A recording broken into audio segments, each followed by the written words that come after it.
My name is Carol Whitmore. I am 61 years old. The day my daughter-in-law dragged 3 cardboard boxes of my belongings to the end of the driveway and left them sitting next to the trash cans in the October drizzle, she stood in the doorway of my house, leaned against the frame with her arms crossed, and said, "We're converting the master suite. You'll be more comfortable in the back room." She said it the way you would tell someone the cafe had run out of their usual order, casual, already decided. No question at the end of it, because in her mind there was no question to ask.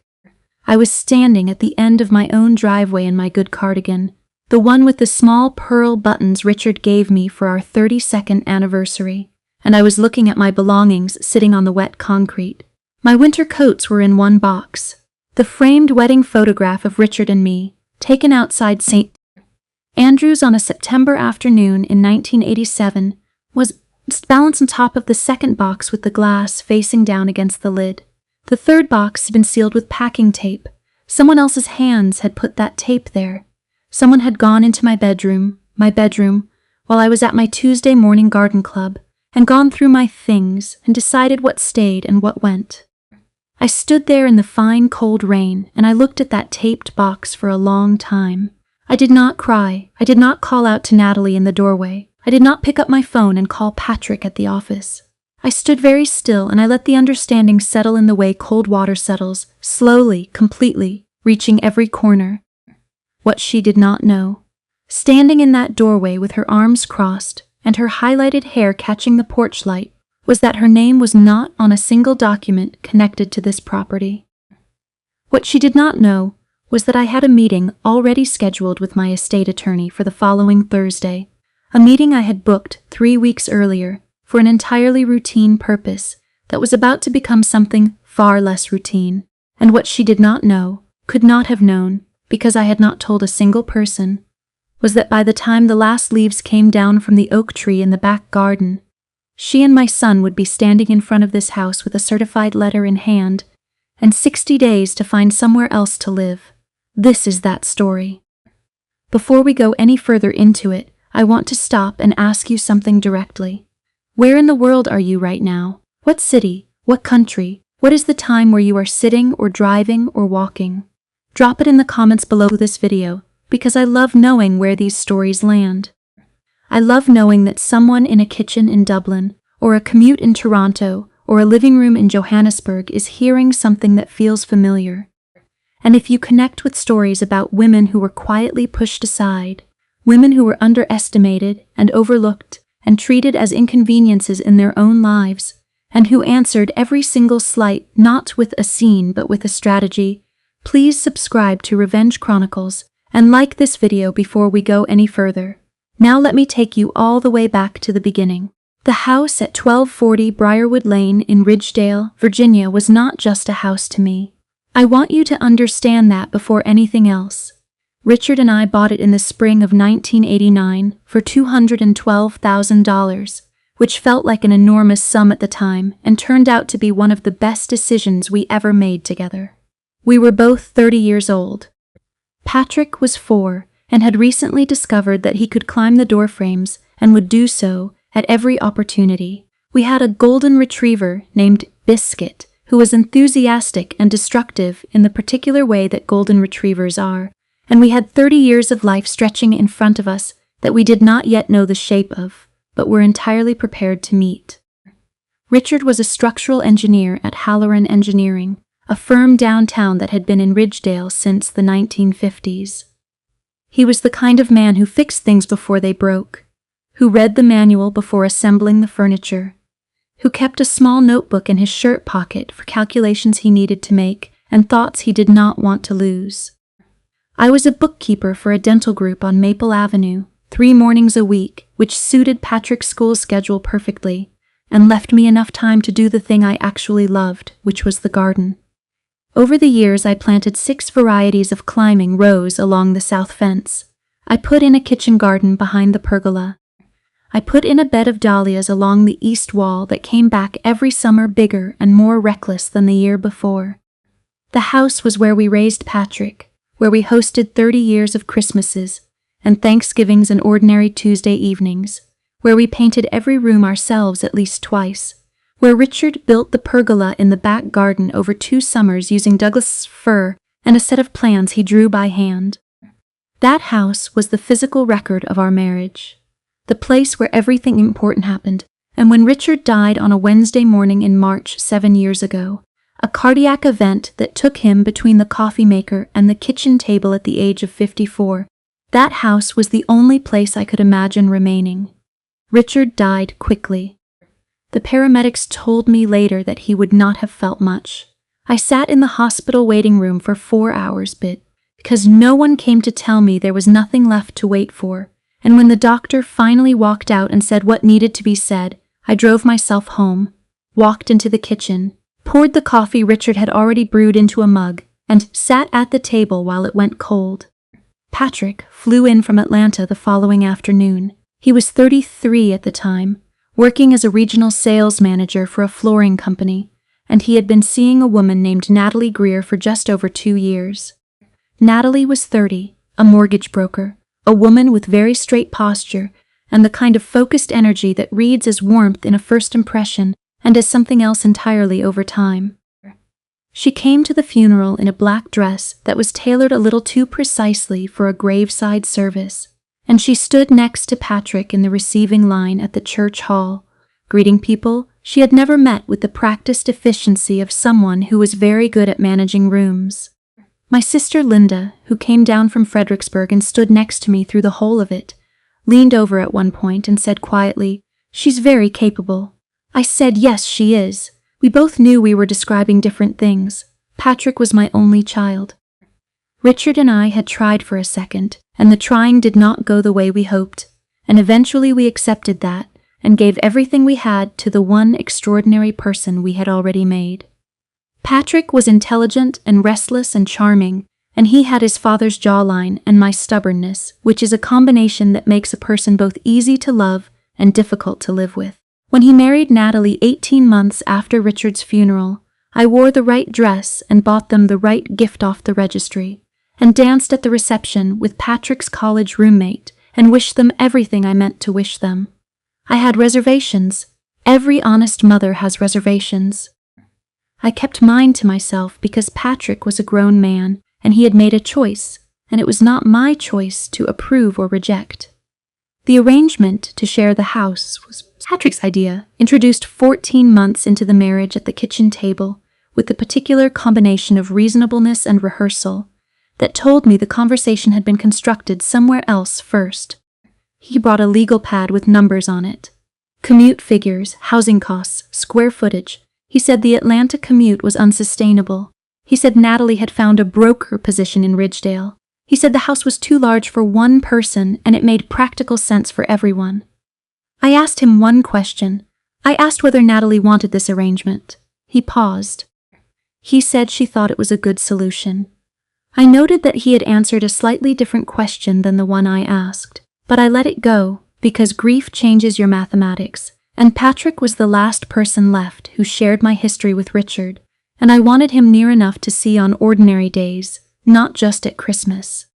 I should tell you who Natalie Greer was in those early months, not because she was entirely without good qualities, but because the pattern matters, and patterns are made of small things repeated. The first incident I marked clearly was 6 weeks after they moved in. I came downstairs one morning to find the kitchen rearranged. Not reorganized in a way that asked my input, rearranged in a way that presented a conclusion. Richard's cast iron skillet, the 10-inch lodge pan we had used since 1993, had been moved to a high shelf I needed a step stool to reach. The coffee mugs were in a different cabinet on the wrong wall. The kitchen towels I had used for years had been replaced with new ones, in a different color that Natalie had purchased and installed without mentioning it. When I brought it up that evening, gently, Natalie tilted her head in the way she had and said, "It flows better this way, Carol. I did a whole system." Patrick was in the next room watching something on television. He said nothing. I put the cast iron skillet back the following morning. She moved it again by afternoon. The second incident was Christmas of that same year.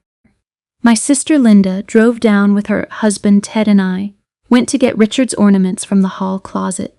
a collection of hand-painted glass balls we had bought at a small shop in Prague on our 20th anniversary trip, each one slightly different, each one something I had touched every December for 20 years. They were kept in a flat red box with tissue paper between each one. The box was not in the closet.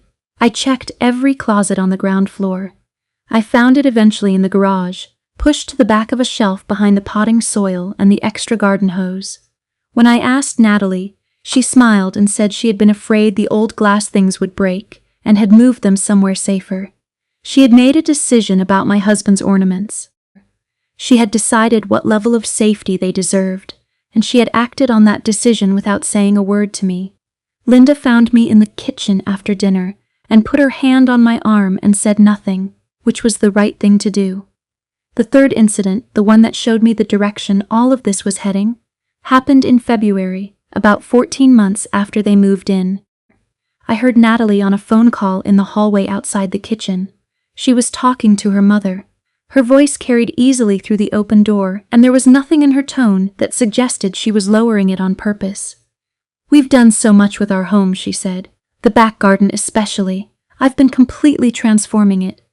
I was 12 feet away. She knew that. She said it anyway." She was not careless. She was communicating something she had decided not to say to my face. She was telling me that in the version of this story she was living in, the house was already hers. The word "our" was not a slip. It was a preview. I went out to the rose beds that afternoon and worked for 2 hours. The roses were dormant, and there was nothing pressing to do, but I needed my hands in the soil, and I needed to think clearly. I thought about Richard's deed, which I had signed alone, because Richard had insisted on it in that practical way of his, saying the property should be in one name for estate clarity. I thought about Gus Callahan, our financial advisor, who had shepherded everything cleanly through probate. I thought about Franklin Oakes, the estate attorney who had handled the paperwork after Richard died, and who had offices on Elm Street and a reputation for precision. And I thought about the particular danger of a woman who is patient enough to move slowly and confident enough to assume she will not be checked. I did not make any decision that afternoon. I simply held the information and continued to tend the garden. Now I need to tell you about the estate, because Natalie was operating without full information, and that gap between what she assumed and what was true is the entire engine of this story. Richard had been careful about money in the methodical way of a man who grew up without it.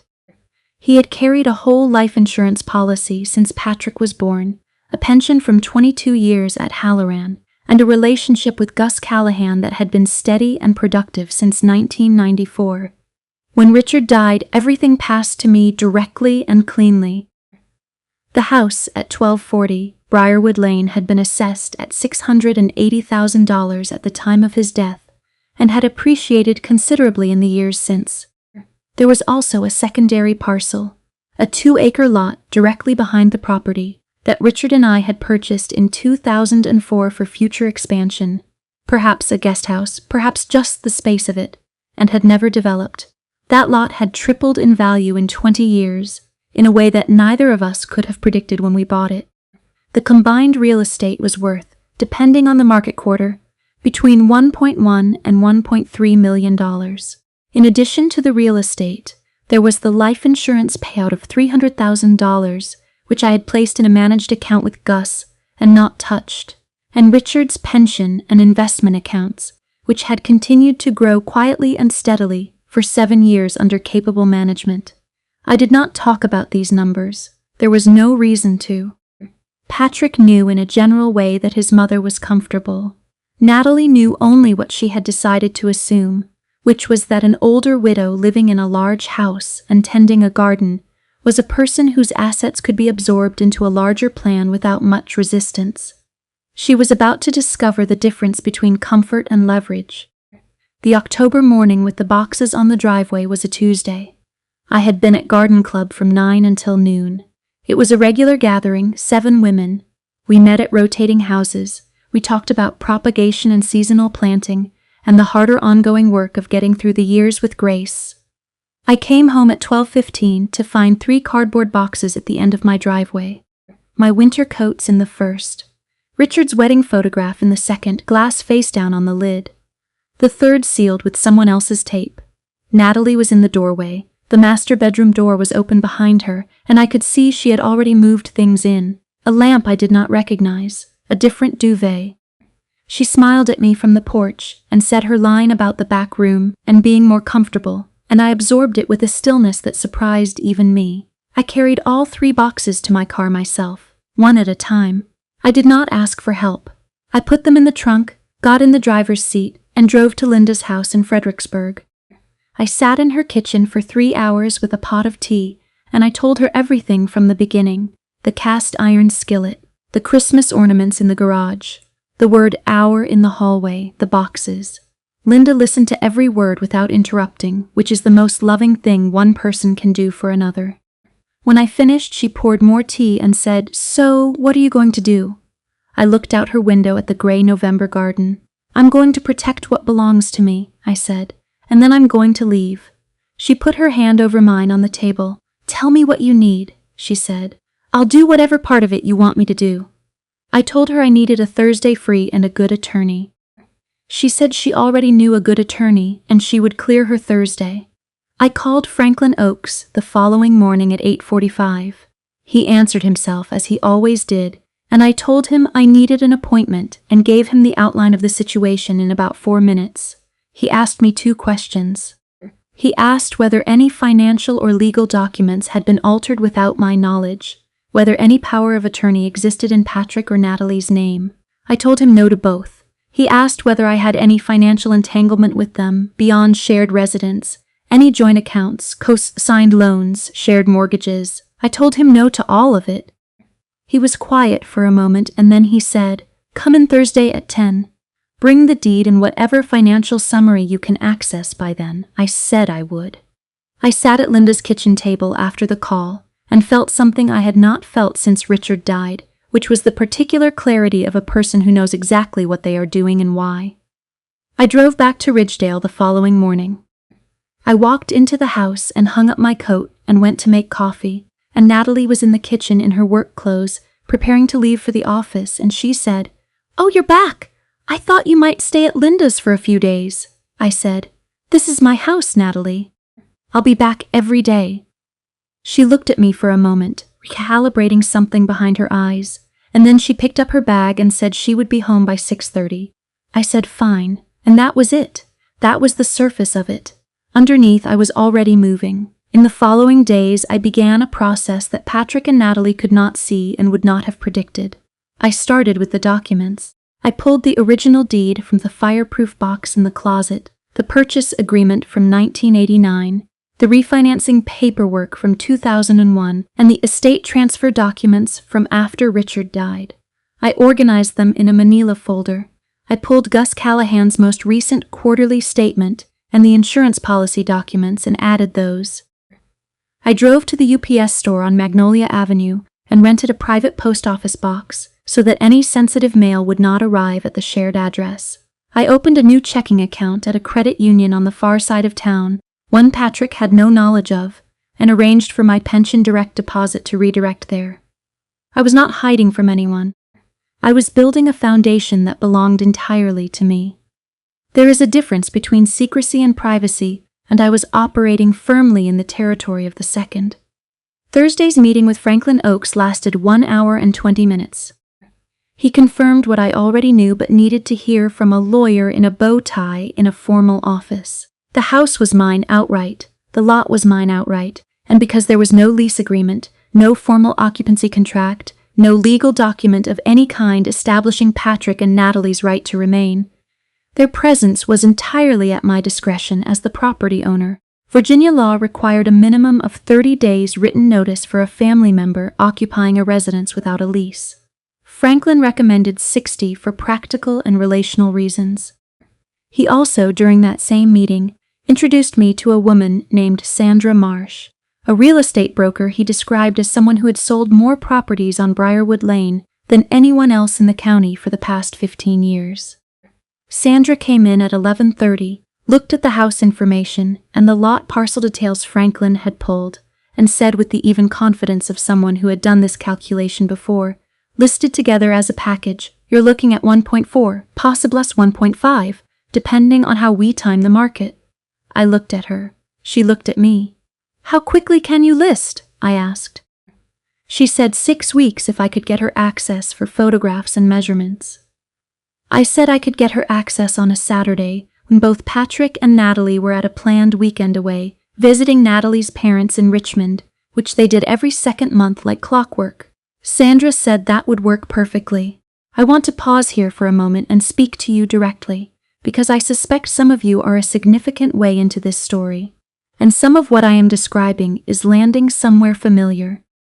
If you are the kind of person who has ever been in a house or a room or a relationship where someone else kept quietly moving your things, redefining your space, speaking over your history, taking credit for what you built, if you have ever found yourself carrying your own boxes to your own car in the rain, I want you to know that what Carol did is not a fantasy.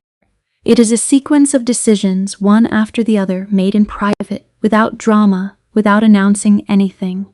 If this is hitting close to home, drop a comment below this video and tell me about it. Tell me what they moved, tell me what they renamed, and if you are not yet subscribed to Revenge Chronicles, this is the moment. The second half of this story is where the ground shifts. The Saturday Sandra needed came 3 weeks after the meeting with Franklin. Patrick and Natalie left at 9 in the morning in Natalie's car with an overnight bag, heading to Richmond exactly as scheduled. I watched the car pull out of the driveway, and then I called Sandra, who arrived at 10 with a photographer and a measuring tape, and spent 4 hours going through every room of the house and the lot parcel with the careful thoroughness of a person who knew exactly what this property was worth. She took photographs of the pergola Richard built. She measured the rose beds. She photographed the kitchen Richard and I had renovated in 2007. At 2 in the afternoon, she sat across from me at the kitchen table, with her tablet showing comparable sales, and said, 1.42, listed at 1.45 to leave room for negotiation. I can have this live in 10 days. I said list it. She said she would need me to sign the listing agreement. I signed it at that table with a pen Sandra produced from her jacket pocket. It was a Tuesday in November. The house went live on a Thursday. During all of this, I continued the ordinary routines of the household without a single visible change. I made dinner on the evenings I usually made dinner. I moved through the rooms quietly. I attended garden club every Tuesday. I bought groceries on Saturdays at the same store I had always used. Natalie had installed a small decorative sign on the master bedroom door by now, a piece of laser-cut wood with the words "Our Room" in a cursive script. I passed that sign every morning on my way to the bathroom at the end of the hall, and I looked at it the way you look at something that is temporary and has not yet received the news. Patrick stopped me in the kitchen one evening in mid-November, holding a coffee mug, wearing the expression I recognized as his trying to be reasonable face, the one he had inherited from me and used far less skillfully. Mom, I know the room situation was a little abrupt. Was it? Natalie thought the layout made more functional sense. The back room is 12 foot by 14 feet, Patrick. The master is 20 by 18. I measured them both when we bought this house. He looked at his mug. She's made it really nice. I'm sure she has. Are you angry? I am clear, I said. That's different. He waited for me to say more. I returned to the stove. After a moment, he went back to the living room. I finished the soup. Sandra called on a Wednesday afternoon in the last week of November. She had an offer. A couple, the husband a physician relocating his cardiology practice to Ridgedale. The wife a landscape architect, both in their late 30s. They had seen the listing the day it went live and had made an offer at asking price within 48 hours. No contingencies on the lot parcel. Pre-approved financing on the residential purchase. Proposed closing in 60 days. I sat in my car in the parking lot of the credit union, where I had opened my new account, and I listened to Sandra give me every detail, and I felt something I had not expected in the weeks of quiet planning, which was a kind of sadness that had nothing to do with regret. The house was about to become someone else's geography. I was about to put 30 years of physical memory into the past tense. I let myself feel that for exactly as long as it needed to be felt, and then I said to Sandra, accept the offer. She said she would have the paperwork to Franklin by end of day. Franklin Oaks sent the notice to vacate via certified mail on the first Friday of December. He addressed it to Patrick Whitmore at 1240 Briarwood Lane. The letter was 1.5 pages, clean and unambiguous. It stated that the property was under contract for sale. It stated that all occupants were required to vacate the premises no later than 60 days from the date of the letter. It included Franklin's contact information for any legal questions, and it was signed by me, Carol Ann Whitmore, sole owner of record of the property at 1240 Briarwood Lane, Ridgedale, Virginia. The letter arrived on a Saturday. I know it was Saturday because I was in the back garden turning the soil around the rose canes when I heard the front door open and Patrick's voice come through the house, very flat, saying only Natalie's name. Just the one word, said in a particular register. I kept my hands in the soil. A few minutes later, the back door opened, and Patrick appeared on the pergola steps with the opened certified envelope in one hand. His face was the gray-white of someone who has just read something that changed the shape of the near future. Mom, what is this? It's exactly what it says it is. You're selling the house? Yes, without telling us. I'm telling you now. Through the proper legal channel, which is certified written notice, which you have just received. He stared at me. Natalie appeared in the doorway behind him, still in her Saturday clothes, arms crossed at the chest. I watched her face in the brief unguarded moment before she composed it, and in that moment I saw the understanding arrive, the recognition that the ground she had been standing on with such confidence was not the ground she had mapped. You can't do this, she said. Her voice was very even. I own this property, Natalie, solely and completely. I can do precisely this. Where are we supposed to go? Patrick asked. His voice had changed now, lower, younger, the voice of a person who has not made a contingency plan because he did not know one was needed. That is a decision for you and Natalie to make together, I said. You have 60 days, which is a generous timeline, and Franklin Oaks' number which you should call on Monday morning. I turned back to the rose canes. Neither of them spoke for a long moment. Then I heard the back door close. What followed over the subsequent 2 weeks was not quiet, though I remained so. Patrick came to me with 4 variations of the same conversation, each approaching from a different angle, each seeking the crack in the plan. The first was practical, about market conditions and timing, and whether I had fully considered the financial implications of selling at this particular moment. I had. The second was emotional, invoking Richard, suggesting that this was not what his father would have wanted, that this was not how their family was supposed to work. I let that one sit in the air without answering it, because I did not think it deserved an answer that would give it more weight than it had earned. The third conversation was about compromise. Could he buy me out? Could we establish a formal lease? Could I extend the timeline? The answer to all 3 was no, not because I lacked the generosity for it, but because I had already looked at this arrangement with clear eyes and understood that it could not be modified into something healthy. A house does not become fair through a lease, after the person living in it has put your belongings in the rain. The fourth conversation was the shortest and the most honest. Patrick sat down at the kitchen table one morning before Natalie was awake, and he looked at me with his father's eyes and said, I should have said something about the room. I know that. And the boxes, I said. Yes, he said. And the boxes. I put down my coffee cup and looked at him for a long moment. Patrick, I love you.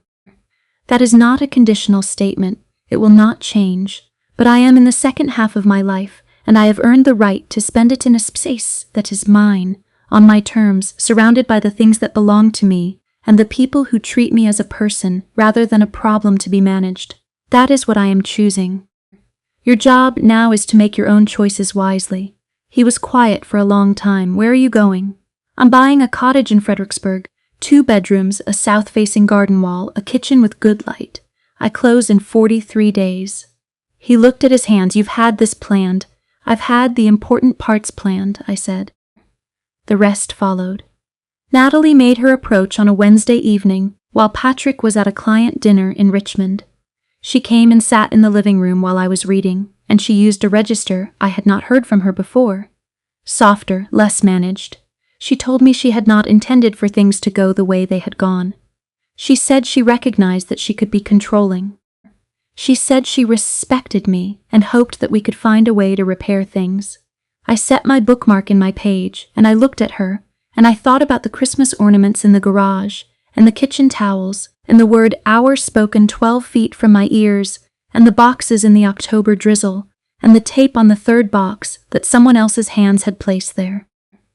"Natalie," I said, "I don't think you dislike me. I think you looked at the situation and you made a set of calculations. And in those calculations, I was a variable that could be managed. I think you moved incrementally and deliberately, and you assumed I would not move back. That is the error. Not the ornaments, not the room, not even the boxes. The error was the assumption." She started to say something. I held up one hand gently. "I don't need an apology. I need you to learn the difference between a house you inhabit and a house you own, and to never confuse the two again with someone else's property." She looked at the window. Her eyes were bright. I picked up my book. Closing day was a Tuesday afternoon in the last week of January at Franklin Oak's office on Elm Street. Sandra Marsh was there. James and Cara Holloway, the buyers, were there. Cara was quiet and attentive and asked me about the rose varieties along the south fence, taking notes on her phone with genuine interest. I told her everyone: the climbing 4th of July, the pale pink new dawn, the deep red Tuscany superb, the small flowered Veilchenblau that bloomed purple in June. She wrote them all down. I signed 14 documents over the course of the afternoon.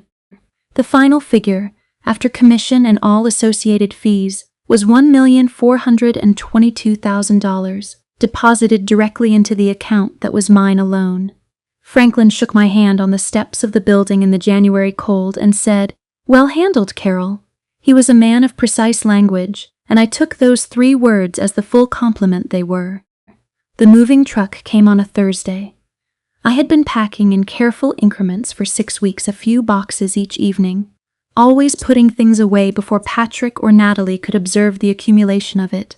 The rose cuttings I had been propagating went in pots wrapped in burlap. Richard's workshop tools, the hand planes and the marking gauges, and the folding ruler he had used for 30 years, went in a cedar chest I had lined with felt.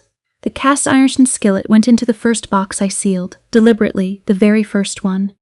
Richard's wedding photograph, cleaned and restrapped in flannel, went between 2 sweaters in a bag I kept in my car throughout the packing process, so that it would not spend another moment at risk of someone else's decisions. Patrick helped carry boxes to the truck. He carried each one with care, without rushing, without complaint. Natalie stood near the front door and watched. The 3-man moving crew worked with the efficient cheerfulness of people who have seen many versions of this kind of morning, and by 2 in the afternoon the truck was loaded, and the house behind it was empty of everything that had been mine. I walked through the rooms one final time alone. The kitchen where Richard had made his last coffee. The living room where Patrick had learned to walk by pushing a wooden truck along the baseboard. Back garden, the pergola, the rose beds, the dahlia bed along the east wall that would come back in summer without anyone asking it to. I stood at the south fence for a few minutes with my hands in my coat pockets and looked at the bare canes. They would bloom in April. Someone careful would see them bloom. Patrick was standing at the end of the driveway when I came around the side of the house. His hands were in his jacket pockets. His face was doing several things at once. "Mom, Patrick, I'm sorry." 2 words, nothing after them. No explanation, no qualification, just the 2 words in his father's exact voice. I stepped forward and put my hand on the side of his face. He was 40 years old and he looked about 12, and that is the particular power that a mother's hand on a grown child's face has, which is the power of all the years compressed into one gesture. "I know," I said. "You have time to be better than this moment. Use it." He nodded. He did not try to speak again. Natalie was visible in the front window. I did not look at her. I walked to my car, started the engine, and pulled out of the driveway of 1240 Briarwood Lane for the last time. In the mirror, shrinking with the distance, Patrick stood at the end of the empty driveway. The house behind him was beautiful and still, and no longer mine to hold. Now I want to say something directly to whoever is watching this, and recognizing something in it. Not the legal details, not the sales price, not the particular sequence of attorney meetings and certified letters. Something underneath all of that. If you have ever been in a space, A house, a room, a relationship, a family, where someone treated your things as theirs to move, your history as theirs to decide the safety of, your presence as a variable in a calculation they were running without your knowledge, then you already understand what I am trying to describe. You understand the particular exhaustion of being the person who maintains the surface while something is being taken underneath it. You understand the strange loneliness of standing in a room full of your own furniture and feeling like a guest. What I want you to hear is this. Ownership is not just a deed. It is the daily decision to know what belongs to you and refuse to surrender it to someone else's convenience. It is the decision to be still and clear and precise, and to move when you are ready rather than when you are pushed. It is the decision to take your boxes to your car yourself, in the rain, without asking for help, and then to make a phone call in the morning. Nobody gave me my life back. I reclaimed it myself in small deliberate steps, over 4 months, in early mornings and garden beds and sealed envelopes. You are allowed to do the same. You do not have to do it today, but you are allowed to begin. Patrick called me the first Sunday after I moved into the cottage in Fredericksburg. We talked for 38 minutes. He asked about the new kitchen, and I told him about the window above the sink that caught the morning light and the small greenhouse structure I was planning to build against the south wall in the spring.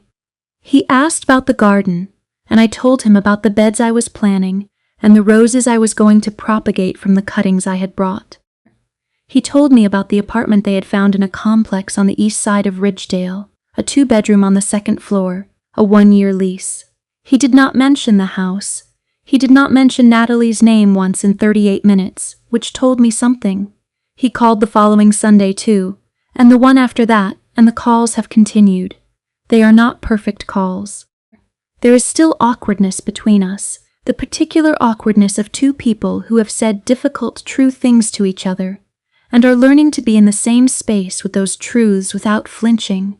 But they are his calls. He makes them. Not because Natalie has assigned them to him, but because he is my son and he is trying to be better than that Wednesday morning on the driveway. And I believe him.